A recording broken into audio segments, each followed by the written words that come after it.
तो इतने बड़े महापुरुष आदि गुरु भगवान शंकराचार्य, जब उसकी मां का देहांत हुआ तो 32 साल की नौजवान अवस्था में कालड़ी पहुंच अपनी मां का संस्कार करने।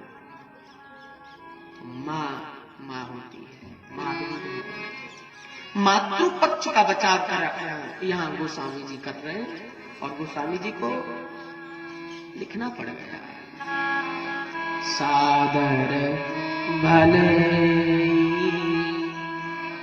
मिली एक माता भगनी बहुत मुस्काता सादर भलाई। सादर, यहाँ गोस्वामी जी ने सादर शब्द का उपयोग किया है। सादर माने आदर के सहित दिल से माने सती को अपने गले लगाया। बेटी मैं हूं ना, रोती क्यों है? मैं हूं। थोड़ी तसल्ली मिली सती को, और फिर वहां जाती है जहां यज्ञ हो रहा था कि जरा देखूं मेरे शिव का कहीं स्थान है यज्ञ में। तो जाकर के देखा सती ने, मेरे भाई बहन, उस यज्ञ में 3 देव नहीं थे, बस बाकी सब थे। ब्रह्मा, विष्णु और महादेव। 3 देव उसके स्थान के बिना ये यज्ञ हो रहा है। अब ब्रह्मा का क्या मतलब? ब्रह्मा का अर्थ है विधि विधान। जिस यज्ञ में विधि विधान ना हो वो यज्ञ कैसा है? विष्णु का मतलब है स्वयं यज्ञ पुरुष भगवान। जिस यज्ञ में यज्ञ पुरुष भगवान का स्थान ना हो वो यज्ञ कैसा है? और शिव का मतलब है कल्याण।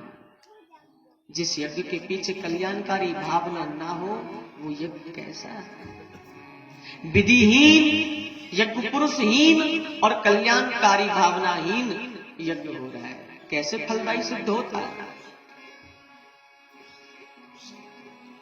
सती ने जब शिव का इतना बड़ा अपमान देखा तो सहन न कर पाई कि मेरा अपमान किया पिता ने, बहनों ने, सबने, चलो मैं सहन कर गई, लेकिन मेरे शिव का अपमान कैसे सहन करूं? और हरि हरि की निंदा जहां हो रही हो वहां ऐसा बताया है मेरे भाई बहन, या तो बोलते हुए को बंद कर दो, और बंद ना कर पाओ तो सभा छोड़ करके निकल जाओ। सुनना, हरि की निंदा सुनना भी अपराध है।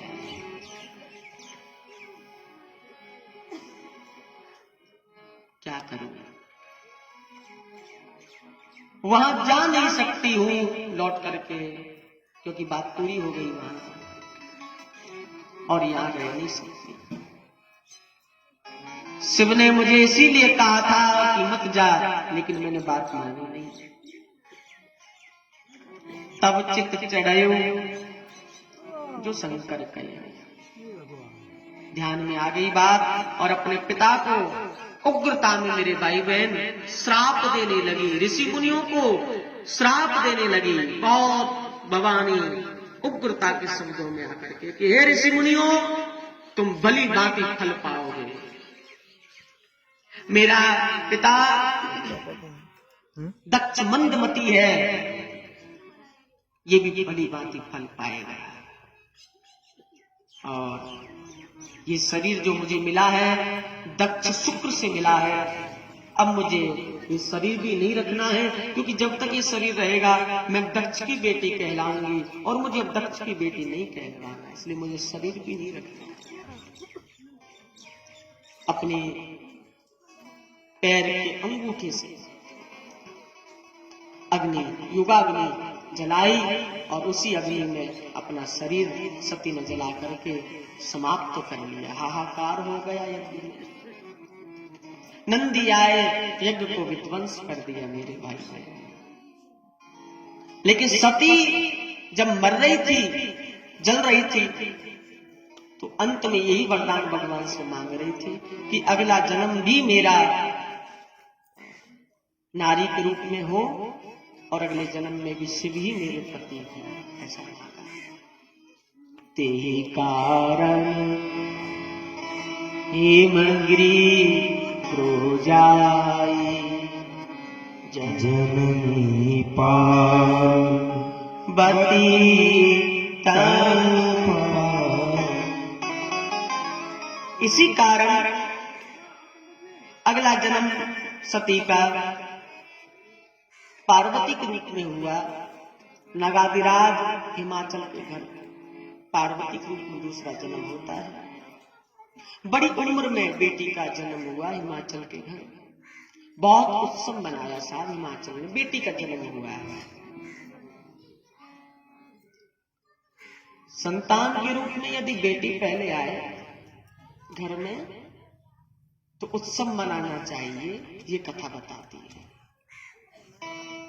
बेटा आए तो सब बहुत राजी होते हैं, उत्सव मनाते, नाचते हैं सब। लेकिन बेटी आए तो सब रोते हैं। और उसमें भी सास जो होती है ना, उसका तो कहना क्या, उसका ज्यादा दिमाग खराब है। ये